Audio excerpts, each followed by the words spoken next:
title in the last 4 years, their 7th championship overall on the line. Yeah, I just couldn't be more proud of my guys and, you know, how hard they fought when most people probably didn't think we were going to win the game, or at least a little bit of what I saw on TV today. We're all blessed to be in this position, and I mean, this win, it feels great, but Monday, just fighting for an... Former Chri Canty, Evan Cohen with you. National championship game tonight, Michigan and UConn. Injuries, certainly a factor, as both teams have major injuries to keep an eye on. Solo ball of UConn, he's got a foot sprain, ankle injury, and then Yaxel Lendenborg, I always say his name wrong, I apologize if I did. Again, he's awesome. He's going to be a lottery pick, and I'm not that smart, but he's banged up as well. Didn't matter in the game against Arizona, which is amazing. I know Michigan always says they got 9 starters on that roster, Dusty May and company, but this is going to be a showdown tonight,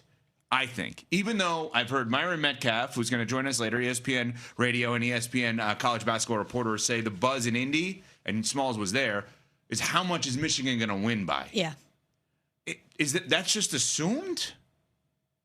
Really? Which is surprising to me as someone that just watched UConn have a very impressive tournament run. Coming back from 19 down, last-second shots, dominating an Illinois team that could have easily won it all. A coach in Dan Hurley who always has his guys up for the moment and tactically gets it done. I am surprised that was the way it was being perceived in Indy. But after Michigan won the second game, that's what everyone was saying. It's like, we wish it would have been Illinois because we think that it would have been a better matchup. Wow. Yeah, I don't think UConn can score with Michigan. Like, that's just what it is. Now, we'll see what ends up happening with Yaxel's ankle and whether or not he can give it a go and be the kind of impact player that we expect him to be, especially knowing that across the way there's Alex Karaban. So I would have loved to see the verses there, the game within the game. But, yeah, I think that this Michigan team just has too much firepower for UConn. Now, we've said that about Dan Hurley coach teams in the past, and it ends up being a different story. UConn always finds a way to make the opponent play their game. And Dan Hurley is college basketball's version of Mike Tomlin in terms of his ability to be able to muck up a game, to make it ugly, to make it close late, and then find a way for his team to be able to overcome and win. So by no means am I dismissing UConn's ability to be able to hold up the trophy at the end of the night's game. I would just say that it would be a little bit of a surprise for me, given how potent this Michigan squad is. They've been unbelievable. They're the first team in history to score at least 90 points and win by double digits in at least 5 NCAA tournament games. They have been dominant throughout this tournament. The counter would be in 2024, 2025, and 2026, your team, Illinois, held to their lowest point total every one of those years by UConn. Yep. Right? And I'm not saying that directly plays a factor into tonight. My point is in saying that UConn is a great defensive team. Yes. They will find a way of doing things. Like, if it's a foregone conclusion that Michigan's team, right, they're humongous, by the way. 7'3" inside. Mara, who was great the other night. They have awesome. A 6'9", 6'10" power forward. Right? I mean, they're enormous. Transfers, veteran guys. Dusty May, when he was with FAU, has been to the Final Four before. In his home state of Indy, he's going to be unfazed in this. But if it's a foregone conclusion that Michigan is going to win this game, then I expect Dan Hurley to throw a curveball. I don't know what the curveball is. I'm not smart enough to know that, or else I'd be on Dan Hurley's staff with Luke Murray and going to BC or something, right? But couldn't you see them then doing something? Holding the ball, playing a wild zone. I don't know, fouling everybody immediately and trying to start fights. Like, whatever it is. I mean, Cece, you've been underdogs, I'm sure, in the NFL, where your coach probably walks in and says, we're going to try something different. This is the way we can win this thing. Yeah, but a sign of a well-coached team is being able to adapt to that, right? That's what those Patriots teams under Bill Belichick have been known for the better part of 2 decades.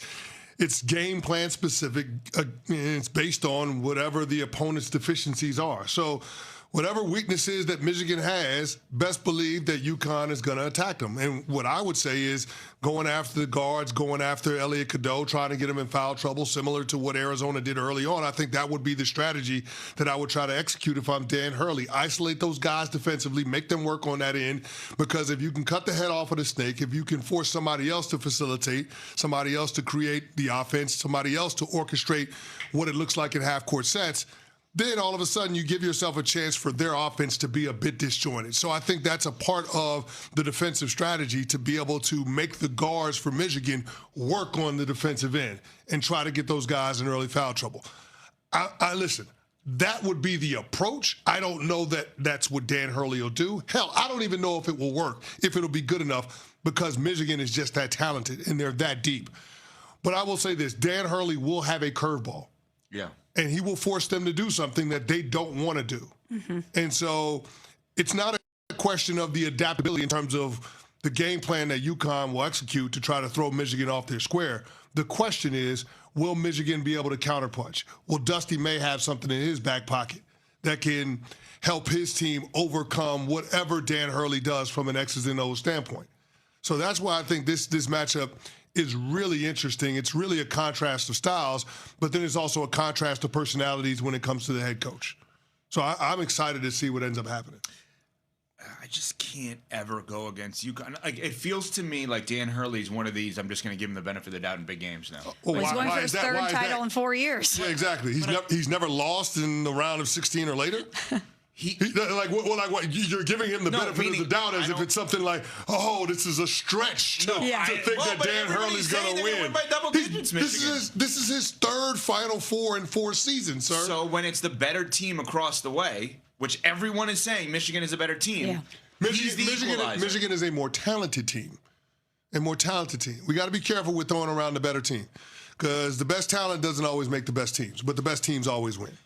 So, be careful with throwing around the better team. Mm-hmm. They're the more talented team. Mm-hmm. They're a deeper team. We'll find out who the best team is tonight. So here's the curveball for me. The curveball for me is Danny Hurley said to us, and I cannot remember if this was on air or off air when he came in with us, and it's not like big time revealing if it was off air. He said Braylon Mullins could be the next one and done guy for us. This is before he played a game. He's had big moment after big moment. Could he be a superstar?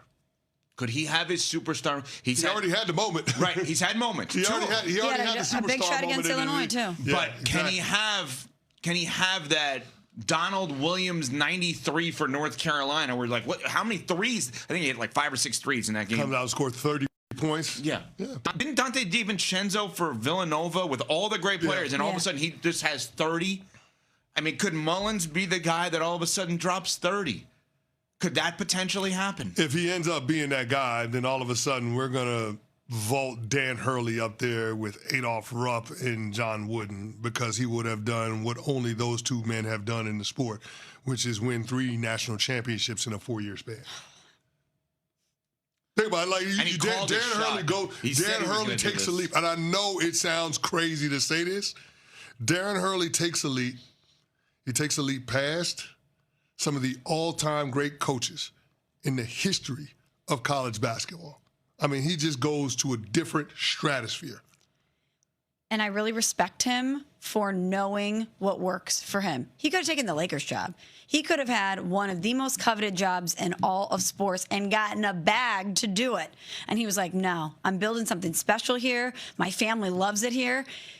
What do you always say? Don't mess up your for show for some mo. No doubt.